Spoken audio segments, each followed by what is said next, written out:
Gold, trusted gold buyers. మీరు తాకట్టు పెట్టిన బంగారాన్ని విడిపించి ఈ రోజు ఉన్న మార్కెట్ ధరకు కొనబడను. అగైన్ వెరీ ప్రామినెంట్, చాలా చాలా హాట్ ఇంటర్నేషనల్ టాపిక్ అది మలక్కా స్ట్రైట్స్.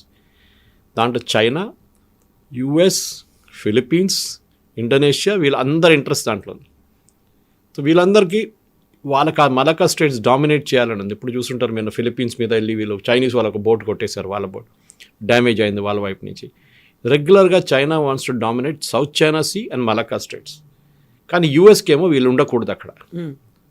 సో యూఎస్ ఏం చేస్తున్నారు, వాళ్ళ షిప్లు కూడా తిప్పుతున్నారు అది రీజన్లోనే, రైట్ ఫ్రమ్ సింగపూర్ నుంచి ఇక్కడ సౌదీ అరేబియా దాకా, బహ్రెయిన్ దాకా తీసుకెళ్తారు, మళ్ళీ వస్తారు, మళ్ళీ తిరుగుతున్నారు, కొలంబోకి వెళ్తారు. దే కీప్ పెట్రోలింగ్ అన్నమాట. అదే టైంలో ఇండియా కూడా, మన ఇండియన్ నేవీ షిప్స్ ఏం చేస్తున్నారంటే, మన హూతీల ప్రాబ్లం వచ్చినప్పుడు, దానికన్నా ముందు సొమాలీ పైరేట్స్ ప్రాబ్లం వచ్చినప్పుడు మనం పెట్రోల్స్ మొదలుపెట్టాం. మన వార్షిప్స్ని ఇండియన్ ఓషన్ రీజన్ నుంచి టువర్డ్స్ గల్ఫ్, ఒమాన్ వైపు వెళ్ళి అట్ట ఒక పెట్రోలింగ్ చేస్తుంటారు వాళ్ళు రెగ్యులర్గా. ఏదైనా ప్రాబ్లం వస్తే ఇమీడియట్ SOS వస్తే రియాక్ట్ అవుతారు, హెలికాప్టర్స్ ఉంటుంది అన్నట్టు. ఇప్పుడు దీంట్లో రష్యా కూడా వచ్చేసారు. యూఎస్కి టెన్షన్, ఇప్పుడు రష్యా వచ్చేస్తుంది. ఇంకా రష్యా రెండు వైపు నుంచి చూస్తారు, మెయిన్లీ యూఎస్ వైపు. వాళ్ళు చైనాతో వాళ్ళకి ఎక్కువ ప్రాబ్లం లేదు. ఇప్పుడు యూఎస్ ఏం చేస్తున్నారు ఇండియన్ ఓషన్ రీజన్లో, వాళ్ళ షిప్స్ని తీసుకొచ్చి ఎక్కడ తిరుగుతున్నారు, ఎయిర్క్రాఫ్ట్ క్యారియర్ తీసుకొచ్చారా. సో మనం కూడా ఏం చేస్తున్నాం, మన వైపు నుంచి కూడా మనం ఎక్స్పాన్షన్ చేస్తున్నాం. మన ప్రేక్షకులకు తెలిసి ఉండొచ్చు, చైనా ఏం చేశారంటే శ్రీలంకలో ఒక పోర్ట్ ఉంది, హంబంబోట అని. ఆ పోర్ట్ వాళ్ళే కట్టి చాలా మటుకు డబ్బులు పెద్ద బిల్ వేసి శ్రీలంకన్ గవర్నమెంట్కి ఇస్తే, వాళ్ళు కొన్ని సంవత్సరాల తర్వాత మా డబ్బులు లేవు కట్టడానికి అని చెప్తే, ఆ పోర్ట్ మేము తీసుకుంటా అని చెప్పి 99 ఇయర్స్లో తీసుకున్నారు. అక్కడ చైనీస్ నేవీ షిప్స్ని పెట్టుకుంటున్నారు. సో ఎఫెక్టివ్లీ అక్కడ కూర్చొని వాళ్ళు యూఎస్ ఏం చేస్తున్నారని చూస్తున్నారు అక్కడి నుంచి, రెగ్యులింగ్ అంటే apart from that Indian ships.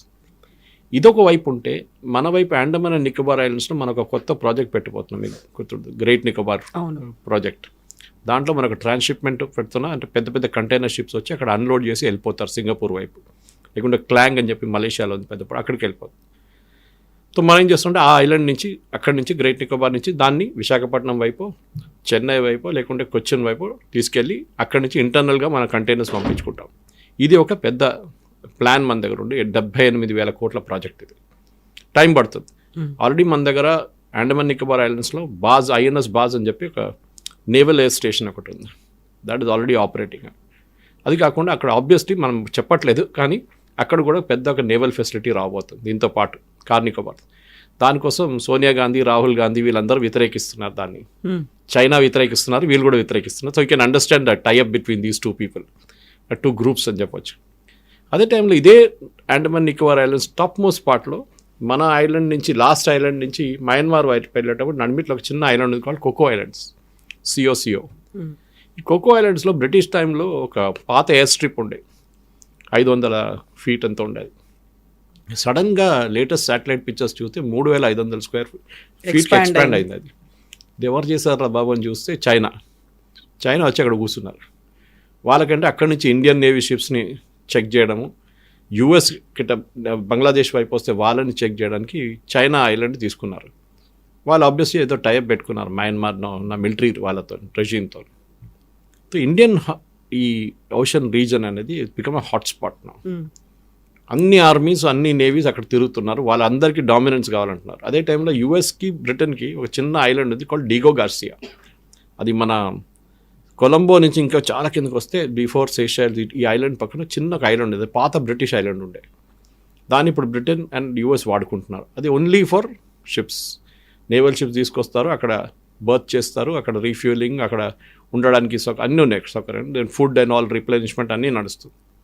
Diego Garcia నుంచి వీళ్ళు షిప్స్ని పంపిస్తుంటారు అక్కడిక్కడ. సో ఇప్పుడు మీరు చూస్తున్నారు, ఈ హూతీల అటాక్ జరిగినప్పుడు కానీ దానికన్నా ముందు ఇప్పుడు కూడా లేటెస్ట్ ఆల్సో యూఎస్ వాళ్ళ వార్ షిప్స్ని రెగ్యులర్గా ఏరియాలు తిప్పుతున్నారు అక్కడికి. అట్లాంటిక్ వైపు ఎక్కడ టెన్షన్ లేదు, పెసిఫిక్ వైపు టెన్షన్ లేదు. టెన్షన్ ఉందంతా ఇక్కడ ఇదే రీజన్లో. అండ్ చాలా మటుకు Gulf states, for example Qatar నుంచి, బహ్రెయిన్ నుంచి, సౌదీ అరేబియా, UAE వీళ్ళందరూ యూఎస్ మీద డిపెండ్ అవుతారు వాళ్ళ సెక్యూరిటీ కోసం. రేపు ఏదైనా కూ జరిగితే, వాళ్ళ డెమోక్రసీ కాదు కదా, ఇంకోడెవడో కత్తి తీసుకొని చేసేస్తే వాళ్ళ గవర్నమెంట్ మారిపోతుంది అక్కడ. సో దానికోసం వాళ్ళు they are using the US presence అన్నమాట. ఇది వాళ్ళ చాలా మంచి స్ట్రాటజీ. అదే టైంలో రష్యా ఏం చేస్తున్నారంటే, రష్యన్స్ ఆర్ వెరీ స్మార్ట్. వాళ్ళ మీద ఈ యుక్రెయిన్ వార్ స్టార్ట్ అయిన నుంచి వీళ్ళు శాంక్షన్స్ పెట్టారు. ఎవరు మొత్తం నాటో కానీ అటువైపు యూఎస్ కానీ. రష్యన్ కంపెనీలు వాళ్ళ గవర్నమెంట్ వాళ్ళ దగ్గర ఉన్న కొంచెం డబ్బులు యూరోపియన్ బ్యాంక్స్లో పెట్టుకున్నారు. ఒక $300 బిలియన్, చిన్న అమౌంట్ కాదు. ఎవరైనా మనం కూడా చేస్తాం. అది సడన్లీ ఫ్రీజ్ చేసుకున్నారు. ఈ వార్ మొదలు కాగానే రష్యా దగ్గర చెప్పారు, ఈ డబ్బులు మీరు ముట్టలేరు, ఈ డబ్బులంతా ఇప్పుడు మాదైపోయిందని. సో ఇంటర్నేషనల్ లెవెల్లో యూరోపియన్ బ్యాంక్స్కి ఒక పెద్ద ఇమేజ్ దెబ్బతిన్నది ఇది. ఎందుకంటే రేపు ఎవరు వాళ్ళ దాంట్లో డబ్బులు పెట్టరు. చైనా ఏం చేశారంటే ఇమ్మీడియట్గా డబ్బులు విత్డ్రా చేయడం మొదలుపెట్టారు. వాళ్ళు కూడా ఉండే అక్కడ పెద్ద అమౌంట్. ఎందుకంటే రేపు చైనా మీద శాంక్షన్స్ పెట్టవచ్చు.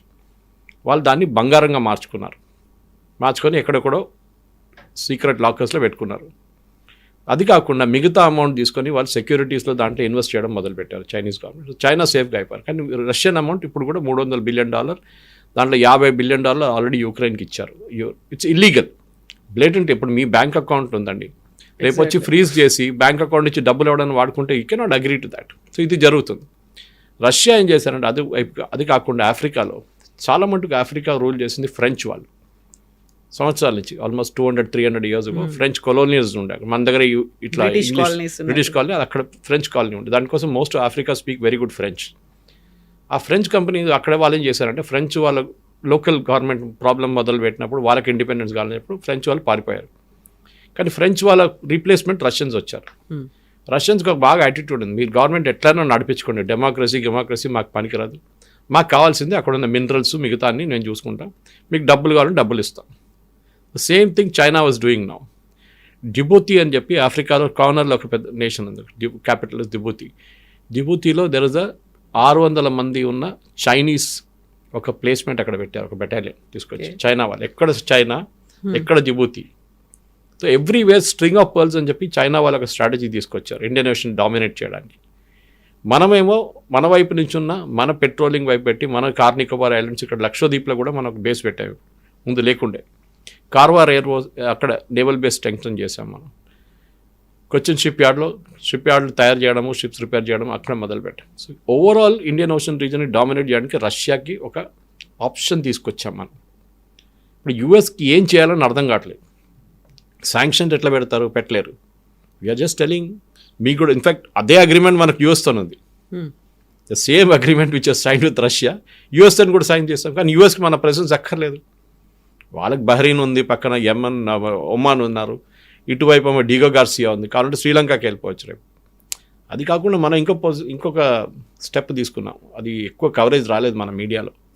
ఒక 6 నెలల ముందు మన మ్యాజగాన్ డాక్ అని చెప్పి మన ముంబై దగ్గర మేజర్ నేవల్ షిప్ ఫెసిలిటీ ఒకటి ఉంది, మ్యానుఫ్యాక్చరింగ్ ఫెసిలిటీ.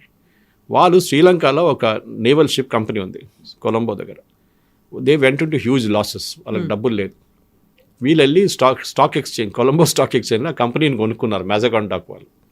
సో ఆ కంపెనీ ఇప్పుడు మన దగ్గర ఉంది. వాళ్ళకి పెద్ద ఒక షిప్ యార్డ్ ఉంది అక్కడ రిపేరింగ్. అది మొత్తం ఇండియా చేతికి వచ్చేస్తుంది. మనం తీసుకెళ్ళి మన 2 నేవీ షిప్ రిపేర్ అని చెప్పి అక్కడ పెట్టుకున్నాం. అది రిపేర్ ఉందో లేదో తెలియదు, కానీ our presence is there in Sri Lanka now officially. China పక్కన హంబంబోట, వీఆర్ ఆల్సో దేర్ అన్నమాట. సో మీరు ఏం చూస్తున్న కవిత గారు అంటే ఈ ఇంటర్నేషనల్ లెవెల్లో ఒక జాకింగ్ నడుస్తుంది ఫర్ స్పేస్. మనం ఎప్పుడైనా చాలా టైట్ ఉన్న స్పేస్లో మీరు కొన్ని షీప్ చూసుంటారు, మీరు మేకల్ని తీసుకెళ్తారు, వాళ్ళు ఎట్లనో స్పేస్ క్రియేట్ చేసుకుంటారు వాళ్ళు. ఇదే నడుస్తుంది ఇంటర్నేషనల్ లెవెల్లో కూడా. China, Russia, US, NATO plus India, ఈ 5 కంట్రీలు వీళ్ళ గేమ్ కంప్లీట్గా ఆడుకుంటున్నారు ఇండియన్ ఓషన్ రీజన్. దాంతో ఈ రెలాస్ అని చెప్పి అగ్రిమెంట్ చాలా పనికొస్తుంది. అది కాకుండా పుటిన్ గారు వచ్చి మాట్లాడారు, Su-57 చేయొచ్చు, తయారు చేయొచ్చు, we can do it, we can have a joint venture in India, but we will wait. ఇది ఒక 2-3 నెలలు సెటిల్ అయిపోతుంది యూక్రెయిన్ వన్స్ ఫర్ ఆల్. దాని తర్వాత దే విల్ అనౌన్స్. ఒకటేంటంటే రష్యాకి ఇప్పుడు వాళ్ళ దగ్గర their economy is doing well, doubt లేదు, కానీ మ్యానుఫ్యాక్చరింగ్ ఫెసిలిటీ చాలా మటుకు దెబ్బతిన్నది వాళ్ళది.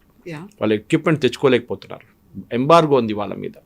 మీకు ఒక రోబోటిక్ మెషిన్ కావాలన్నా, మీకు వెల్డింగ్ మిషన్లు కావాలన్నా, మీకు కటింగ్ మిషన్లు కావాలంటే చైనా దగ్గర నుంచి తెప్పించుకోవాల్సి వస్తుంది వాళ్ళకి. చైనా ఇస్తారు కూడా, వాళ్ళకి ప్రాబ్లం లేదు. అది కాకుండా వాళ్ళకి ఇంకా ప్రొడక్షన్ పెంచాలంటే, థర్డ్ కంట్రీస్కి అమ్మాలంటే, థర్డ్ వరల్డ్ కంట్రీస్కి ఇండియాని బేస్గా యూజ్ చేసుకోవచ్చు. BrahMos is a classic example of that. BrahMos అనే ప్రాజెక్ట్ చాలా సంవత్సరాల ముందు ఇండో రష్యన్ జాయింట్ వెంచర్, ఇండియాకి 51%, బ్రహ్మపుత్ర అండ్ మాస్కోవా 2 రివర్స్ పెట్టి బ్రహ్మోస్ అని చేశారు. దాంట్లో ఇండియన్ గవర్నమెంట్కి 51%, రష్యన్ గవర్నమెంట్కి 49%. దాన్ని మనం ఏం చేస్తున్నప్పుడు ఇండోనేషియాకి అమ్ముతున్నాం, ఫిలిపీన్స్కి అమ్ముతున్నాం, అందరికి అమ్మేస్తుంటాం మనం బ్రహ్మోస్. ఇప్పుడు మనకున్న కెపాసిటీ మనకుంది. ఇప్పుడు next generation of BrahMos we're going for upgrade no. And యూపీలో ఒక ఫ్యాక్టరీ సెటప్ చేశారు. కొత్తగా ఎక్స్పాన్షన్ ట్రివాండ్రంలో ఉన్న ఫ్యాక్టరీ పక్కన కేరళ గవర్నమెంట్ ల్యాండ్ ఏంగానే అది కూడా స్టార్ట్ చేసేస్తారు వాళ్ళు. అట్లాంటి ఒక ప్రాజెక్ట్ తీసుకొచ్చి ఇండియాలో పెట్టి ఇక్కడ ఎస్యూవీ తయారు చేసి SU-57 తయారు చేసి అమ్మొచ్చు. సుఖోస్ని S-500 గురించి చాలా మటుకు టాపిక్, ఎందుకంటే S-400 really work well during operations ఇందు. సో S-500 కూడా మనం తీసుకోవాలన్నారు. దాని కూడా టాక్స్ నడిచింది, కానీ బయట చెప్పరు. All that discussion that happened in Hyderabad house, ఆ రోజు ఏం జరిగిందో మనకు తెలియదు. మినిస్ట్రీ ఆఫ్ ఎక్స్టర్నల్ అఫేర్స్ రీడౌట్లో ఇది ఏం చెప్పరు. వాళ్ళు అన్ని డిప్లొమాటిక్గా అక్కడిక్కడ లేనట్లు అక్కడ టచ్ చేయకుండా ఎక్కడ టచ్ చేయకుండా మాట్లాడతారు వాళ్ళు. బట్ ఓవరాల్ చూస్తే ఎస్, పుటిన్ ఎందుకు వచ్చారు భారతదేశం, మీరు చెప్పినట్టు 25 గంటల కోసం ఇంత దూరం తిరిగి రావాల్సి వచ్చిందా, ఫోన్లో మాట్లాడుకోవచ్చు కదా అని చాలామంది అడిగారు. అది కాదు, the photo optics is very important. ఆయన ఎక్కడ రానియట్లేదు. ఆ టైంలో ఇండియాకి వచ్చారు వీళ్ళు. మన దగ్గర ఉన్న 3 countries, I won't take the names, వాళ్ళ డిప్లొమాట్స్ అంటే వాళ్ళ సీనియర్ మోస్ట్ డిప్లొమాట్స్, వాళ్ళు ఎంబసీ ఆఫీషియల్స్, వాళ్ళు ఒక లెటర్ రాశారు. ఆపోజిట్ ఎడిటోరియల్ ఒక మ్యాగజైన్ మన దగ్గర న్యూస్ పేపర్లో ఆర్టికల్ రాశారు, why Putin should not be allowed in to India. ఆలోచించండి, వీళ్ళు డైరెక్ట్ వాళ్ళ గవర్నమెంట్ చెప్పకుండా వీళ్ళు రాస్తున్నారు లెటర్ ఒకటి. It is like why Putin should not be allowed in to India. వీళ్ళందరికీ ఇప్పుడు చూడండి, నిన్న ఒక స్టేట్మెంట్ వచ్చింది which is the opposite of what everything is. Zelensky వస్తున్నారంట ఒక నెక్స్ట్ మంత్ ఇండియాకి. అప్పుడు మీరు అడగవచ్చు, మొన్న పుటిన్ వచ్చారు కదా మరి జెలెన్స్కీ ఏంటంటే, దాంట్లో ఒక పెద్ద మెసేజ్ ఉంది. ఇప్పుడున్న రీకన్స్ట్రక్షన్ ఎఫర్ట్స్ అంతా వార్ ఆగిన తర్వాత అక్కడ ఒక బిల్డింగ్ కూడా స్ట్రైట్గా నిలవట్లేదు, కీవ్లో కానీ మొత్తం గాజాలాగా అయిపోయింది. అది కూడా దాన్ని రీకన్స్ట్రక్ట్ చేయాలంటే చాలా మటుకు మ్యాన్ పవర్ కావాలి. ఇప్పుడు మనం వచ్చినప్పుడు ఒక ఒప్పందం చేశాం, 5-6 చేశారు. ఒక ఒప్పందం చాలా ఇంపార్టెంట్ ఒప్పందం ఏంటంటే, రష్యాలో మ్యాన్ పవర్ లేరు బిల్డింగ్లు కట్టడానికి, రోడ్లు వేయడానికి, ఈ డ్యామేజ్ అంతా జరిగింది కదా ఇంత మళ్ళీ రీకూప్ చేయడానికి, ఫ్యాక్టరీలు కట్టడానికి మనుషులు లేరు. భారతదేశం నుంచి blue and white collared workers అంటే managerial level and worker level మనం ఒక నంబర్ ఐడెంటిఫై చేసి వాళ్ళ రష్యాకి పంపిస్తాము. That is government to government deal. మనం ఇజ్రాయెల్తో చేయించుకున్నాం చూడండి, అదే ఇజ్రాయెల్ వైపు కూడా కన్స్ట్రక్షన్ చాలా బాగా నడుస్తుంది. చాలామంది ఇండియన్స్ని అక్కడ పంపించారు. So it will be not at the private level, government to government. Haryana government వాళ్ళ మనుషులు పంపించారు, పంజాబ్ వాళ్ళు పంపించారు, సౌత్ నుంచి కూడా ట్రై చేస్తున్నారు, కేరళ వైపు నుంచి కొంతమంది. అట్లనే గవర్నమెంట్ టు గవర్నమెంట్ డీల్ ఉంటుంది అది. సో రష్యాకు కూడా మనం మ్యాన్ పవర్ సప్లై చేయబోతున్నాం. ఒక టైంలో దుబాయ్ కన్స్ట్రక్షన్ నడిచినప్పుడు, ఆ గల్ఫ్ స్టేట్స్లో కన్స్ట్రక్షన్ నడిచినప్పుడు చాలా మటుకు కేరళ చాలామంది వెళ్ళి పనిచేశారు అక్కడ. Now that construction phase is over అక్కడ. Now it's only question of growth వాళ్ళకి.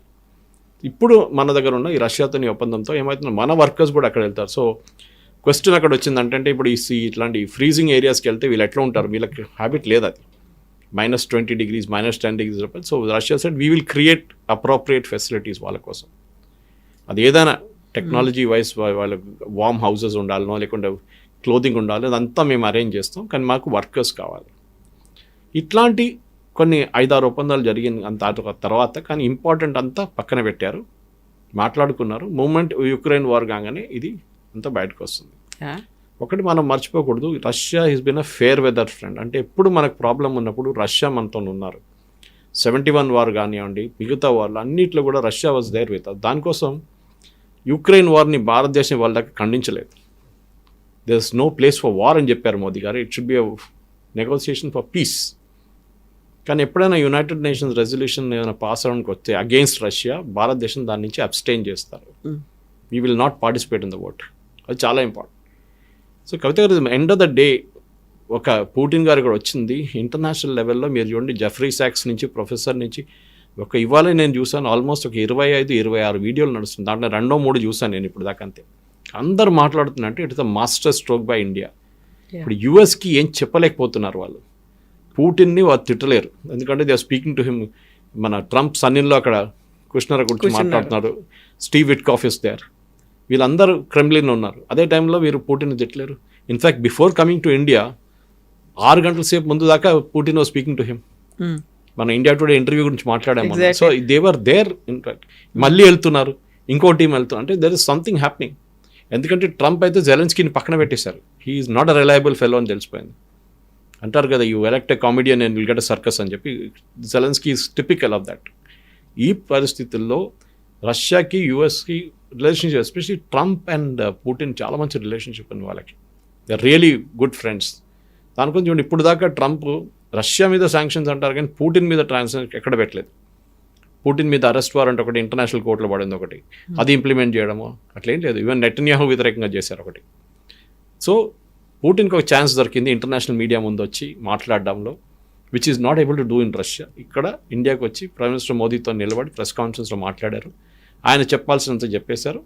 And definitely I think this visit next Modi గారు మళ్ళీ అక్కడికి వెళ్తే after the war I think wheel చాలా మటుకు సాలిడ్. ఎందుకంటే మనకి 5th జనరేషన్ ఎయిర్క్రాఫ్ట్ కావాలి. మనకి we have a big problem with 5th generation aircraft. మన దగ్గర లేదు.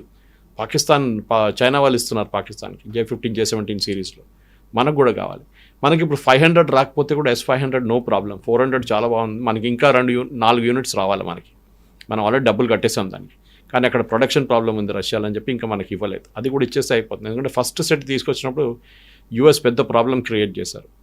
వాళ్ళ దగ్గర కెటాసెట్ ఏదో ఒక ప్రొవిజన్ ఉంది, ఒక లా ఉంది. Under that you cannot cell weapons to India from Russia అని చెప్పి, ఒక రష్యన్ కాదు ఇరాన్ నుంచి వెపన్స్ కొనలేరు, రష్యా నుంచి కొనలేరు, నార్త్ కొరియా నుంచి కొనలేరు. అట్లాంటి కంట్రీస్ మీద ఎంబాగో పెట్టారు US. కానీ అప్పుడు కూడా వి స్టూడ్ అవర్ గ్రౌండ్ అనమాట. మీ కొంటే మీ మీద శాంక్షన్స్ పెడతాం, ఎస్ నో ప్రాబ్లం అని చెప్పి మోదీ గారు S-400 కొనుక్కున్నారు. అది మనకు పనిచేసింది కూడా. US సింపుల్ ఫిలాసఫీ ఏంటంటే, మీరు రష్యా దగ్గర ఎందుకు కొనుక్కుంటారు, మా దగ్గర పేట్రియట్ మిసైల్స్ ఉంది కొనుక్కోండి. కానీ మీ రేట్ ఏమో డబ్బులు, రష్యా ఏమో 50% డిస్కౌంట్. ఇది మెయిన్ అనమాట. Oil was the biggest purchase. మన అందరికి తెలిసింది entire crisis started with oil purchase. మనం ఏం చేసాం, రష్యా దగ్గర నుంచి ఆయిల్ తీసుకున్నాం, ఇండియాకి తీసుకొచ్చి రిఫైన్ చేసాం, దాన్ని యూరోప్కి అమ్ముకున్నాం, US కూడా అమ్మేసాం. మనం డీజిల్ దీని నుంచి క్రూడ్ ఆయిల్ ప్రాసెస్ చేసి డీజిల్ తీసుకు యూక్రెయిన్కి అమ్ముకున్నాం. ఇప్పుడు ట్రంప్ ఏమన్నారు, ఈ డబ్బులతోని యూక్రెయిన్ కొడుతున్నారు రష్యా, భారతదేశం ఇస్తుంటే అందుకోసం మీ మీద శాంక్షన్స్ అన్నారు. పుటిన్ వచ్చి మొన్న ఏమన్నారు, మా దగ్గర నుంచి ట్రంప్ యురేనియం కొనుకెళ్తున్నాడు, వాళ్ళ ప్లాంట్స్ కోసం, న్యూక్లియర్ ప్లాంట్స్ కోసం, మళ్ళీ శాంక్షన్స్ ఎవరి మీద పెట్టాలని అడిగారు ఈసారి. Which is a good question, very good question. So overall మన జియో పొలిటికల్ సిచ్యువేషన్ చూస్తే భారతదేశం చాలా డిప్లొమాటిక్లీ హ్యాండిల్ చేస్తుంది. దాంతో ఎక్కువ సాంగ్ అండ్ డ్యాన్స్ చేయకుండా, ఎక్కువ స్టేట్మెంట్లు ఇవ్వకుండా, quietly what ever they had to do they did. దీని తర్వాత ఒకసారి యుక్రెయిన్ రష్యా వార్ ఆగిన తర్వాత ఇమ్మీడియట్లీ ఏం ఆడుకున్నారో దాన్ని నెక్స్ట్ ఫామ్లో తీసుకెళ్తారు. దాని చాలా పెద్ద ప్రాసెస్. అది SC-57 ఏదో సూపర్ మార్కెట్లో దొరికేది ప్రోడక్ట్ కాదు, అక్కడ వెళ్ళి బ్యాగ్ వేసుకొని తీసుకోవడానికి. అది ఆర్డర్ చేయడానికి పెద్ద ప్రాసెస్ ఉంది. బహుశా జరుగుతుంది, 1 సంవత్సరం 2 సంవత్సరాలు పట్టచ్చు. దాని తర్వాత జాయింట్ ప్రొడక్షన్ ఫెసిలిటీ HALతోనో ఎవరితోనో చేయొచ్చు అది. But overall I think it's a great visit, దాంట్లో డౌట్ లేదు. కానీ దాంట్లో ఆప్టిక్స్ ఎక్కువ ఉండే, హైదరాబాద్ హౌస్ ఫోటోగ్రాఫ్ కానీ, ప్రెసిడెన్షియల్ డిన్నర్ కానీ ఇదంతా. But president Putin was given his place in history అని చెప్పొచ్చు. ఎందుకంటే ఆయన I think he has seen from Narasimha Rao to Modi గారి దాకా ప్రైమ్ మినిస్టర్స్ని చూశారు. అటు US వైపు 5 ప్రెసిడెంట్లు చూశారు ఆయన ఇప్పుడు దాకా. అంతా I think 20+ years he has now been in the power in Kremlin. So definitely you have to take him seriously. And light తీసుకోలేరు మీరు. ఇంకా ఒక 10 సంవత్సరాలు కూడా ఉండొచ్చు ఆయన ఈజీగా. Let us deal with the way it should B dwelt. Ukraine war కూడా చాలా మటుకు US కూడా తెలిసిపోయింది. రష్యాకున్న ఒక సెక్యూరిటీ కన్సర్న్ ఉండే వాళ్ళు దాన్ని తీర్చుకున్నారు. Every day they are advancing by about almost last 1 monthలో they have advanced by about 3,000 square kilometers. గాజాది డబుల్ సైజ్ ఆక్యుపై చేసుకున్నారు యుక్రెయిన్కి వెళ్ళి. సో ఇంకొక 2 వారాలు 3 వారాలు నడిస్తే యుక్రెయిన్ని మొత్తం ధ్వంసం చేసేస్తారు. నిన్న రాత్రి కూడా జరిగిన చాలా మటుకు రైడ్ జరిగింది, మిసైల్స్, డ్రోన్స్తో సహా. సో జెలెన్స్కీ ఎండ్ గేమ్ వచ్చేసింది ఇప్పుడు. మోస్ట్ ప్రాబ్లీ పారిపోతాడు. స్విట్జర్లాండ్లో ఇక్కడ డబ్బులన్నీ పెట్టుకున్నాడు. US కాంగ్రెస్లో ఒక ఇన్వెస్టిగేషన్ నడుస్తుంది, ఈయనకి ఇచ్చిన డబ్బులు ఈయన ఏం చేసిండు అని చెప్పి జెలెన్స్కీ. ఆయన మీద చాలా మటుకు ప్రెషర్ ఉన్నాయి. Maybe he will give it to opposition leader ఒక ఆయనకి ఇచ్చేసి వెళ్ళిపోతాడు అక్కడి నుంచి. And Putin will be back in full flow after that. So ఇక్కడికి భారతదేశానికి రాకముందు పుతిన్ ఇచ్చినటువంటి ఇంటర్వ్యూలో డిఫెన్స్ మెకానిజమ్స్, డిఫెన్స్ ఉన్నటువంటి ఎక్విప్మెంట్స్ గురించి చెప్పినప్పుడు we're not selling, we're sharing అనే ఒక మాట అన్నారు. ఆ తర్వాత ఇక్కడ నుంచి వెళ్ళిన తర్వాత వినిపించినటువంటి వార్తలు ఏంటంటే రష్యాలో ఉన్నటువంటి చలికి భారతదేశం వెచ్చదనాన్ని ఇవ్వబోతోంది. How come it is possible? అసలు ఈ 2 వెదర్ కండిషన్స్ కోసం దానికి సంబంధించి ఒప్పందం ఏంటి? ఇది నేను ఆ రెలాస్ అగ్రిమెంట్లో ఉంది అది కవిత గారు, దాంట్లో కనెక్షన్ ఉంది. మీరు చెప్పిన ఒక కోర్ట్కి రష్యాలో నేను చెప్పాను చూడండి, నార్దర్న్ రష్యా మొత్తం it be frozen for 6 to 8 months in year. అది మొత్తం ఫ్రీజ్ అయిపోతుంది ఆర్టిక్ సర్కిల్ దగ్గర. అక్కడ ఏం చేయలేరు మీరు, రష్యన్ షిప్స్ అక్కడ ఆగిపోతుంది. దాని బదులు మన దగ్గర ఉన్న వార్మ్ వాటర్స్ ఇండియన్ ఓషన్ రీజన్లో మలక్కా స్ట్రేట్ మనం ఇప్పుడు మాట్లాడని చూడండి, అక్కడ తీసుకొస్తే they can continuously keep working. అక్కడ వేసుకొని మీరు ఏం చేసుకుంటారు రష్యా వైపు? నథింగ్ ఈజ్ హ్యాపెనింగ్ అక్కడ. మీరు ఇటువైపు తీసుకొచ్చినప్పుడు then it works very well. So Russia దగ్గర ఉన్న చలి మన దగ్గర ఉన్న హాట్ వాటర్, అవును, వామ్ వాటర్తో పనిచేస్తుంది చాలా మటుకు. సో రష్యాకి ఇది పెద్ద ఓపెనింగ్ ఇచ్చాం మనం. రేపు మనకి ఆయిల్ పైప్ లైన్స్ వేయడానికంటే రష్యా కావాలంటే చైనా వైపు నుంచి మన వైపు ఆయిల్ పైప్ లైన్స్ పంపించవచ్చు. మన ట్యాంకర్లు తెప్పించుకోక్కర్లేదు. We may even convert something to natural gas. For example Qatar is big natural gas producer, కానీ మన రష్యా దగ్గర నుంచి కూడా కొనుక్కోవచ్చు. ఇప్పుడు ఎట్లయిందంటే యూరోప్ మనకన్నా ఎక్కువ గ్యాస్ తీసుకుంటున్నారు, చైనా మనకన్నా ఎక్కువ ఆయిల్ కొనుక్కుంటారు, కానీ మన మీద టారిఫ్లు పెట్టారు. అది ప్రెసిడెంట్ ట్రంప్కి తెలిసిపోయింది. That it is a big mistake. 50 products మీద తగ్గించేశారు టారిఫ్ ఆల్రెడీ. మిగతాది అగ్రిమెంట్లో ఇప్పుడు రాబోయే అగ్రిమెంట్లో అది కూడా క్లియర్ అయిపోతుంది. కానీ పుటిన్ది రష్యా మీద ఎంత ప్రెషర్ పెట్టినా కానీ Russian economy has held back. వీళ్ళేమనుకున్నాడు కవిత గారు, ఈ రూబుల్ అనే ఎకానమీ పడిపోతుంది అనుకున్నారు మూమెంట్ ద వార్ మొదలైన శాంక్షన్ పెట్టగానే. కానీ భారతదేశం రష్యా నుంచి ఆయిల్ కొంటున్నప్పుడు we are paying them in roubles, not dollar. China కొనుక్కున్నప్పుడు చైనాకి రష్యా యుఎన్లో పేమెంట్ చేస్తున్నారు, ఇటువైపు వస్తుందో రూబుల్స్లో పే చేస్తున్నారు. రష్యా మన దగ్గర ఇంపోర్ట్ చేసుకున్న దానికి మనకు రూపీలో పేమెంట్ చేస్తున్నారు. దీంట్లో ఒక మేజర్ ఫ్యాక్టర్ మనం మిస్ అయిపోతున్నాం, యుఎస్ డాలర్. ఇప్పుడు దాకా అంటే ఒక 10 సంవత్సరాల ముందు దాకా యుఎస్ డాలర్ అంటే డిఫాక్టో, అన్నీ మనం యుఎస్ డాలర్కి చెప్తాం, ఇన్ని బ్యారెల్కి ఇన్ని డాలర్లు అని.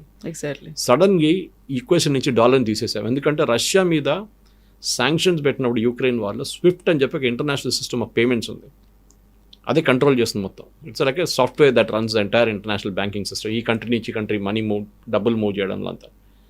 దాని నుంచి రష్యాని బయటకు తీసుకుని రష్యా ఏం చేస్తారు, మరి ఎట్లా డీల్ చేస్తారు? రష్యా ఏమన్నారంటే మీరు కొనుక్కోండి ఆయిల్ మాత్రం, మీ పే మీ బై రూబుల్స్. మనం మన దగ్గర ఉన్న అమౌంట్ రూబుల్స్గా కన్వర్ట్ చేసి రష్యాకి పేమెంట్ చేస్తున్నాం. డాలర్ ఎక్కడ లేదు, డాలర్ అసలు కనిపించట్లేదు. So president Trump is become very upset no. ఎందుకంటే ఆయన ఏమన్నారంటే ముందు బ్రిక్స్ పెట్టినప్పుడు బ్రిక్స్ ఒక కామన్ కరెన్సీ తీసుకొస్తామని మన ఒక థాట్ ప్రాసెస్ ఉండే. అప్పుడు ఏమన్నారంటే అది చేస్తే వీళ్ళందరూ నేను బ్యాన్ చేసి పడేస్తా అన్నారు. ఇండియాతో సహా సౌత్ ఆఫ్రికా, చైనా, వీళ్ళందరినీ, రష్యా అందరినీ బ్యాన్ చేస్తారు. దాని తర్వాత సౌదీ అరేబియా జాయింట్, చాలా నేషన్స్ జాయిన్ అయింది దాని తర్వాత ఈ బ్రిక్స్లో. ఇప్పుడు బ్యాన్ చేస్తే సౌదీ అరేబియాని కూడా బ్యాన్ చేస్తారా మీరు?